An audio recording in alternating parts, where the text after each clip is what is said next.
আসসালামু আলাইকুম বন্ধুরা, দেখতে পাচ্ছেন আল্লাহর রহমতে আমার আঙ্গুর গাছে ফল সেট হয়েছে। তো এবার আল্লাহর রহমতে প্রত্যেকটি গাছেই 50 থেকে 60 মতো ফল সেট হয়েছে। তো আলহামদুলিল্লাহ। তো এখনই আপনারা দ্বিতীয় ডোজ অর্থাৎ জিব্রেলিক অ্যাসিডের দ্বিতীয় ডোজ ব্যবহার করার সময়। তো আপনারা 0.8 ml হারে দ্বিতীয় ডোজ ব্যবহার করবেন, এর থেকে বেশি ব্যবহার করবেন না।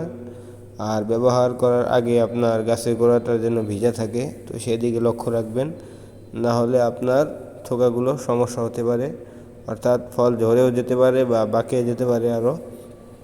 তো আপনারা এখন 0.8 ml হারে GA3 অর্থাৎ জিব্রেলিক অ্যাসিড ব্যবহার করবেন।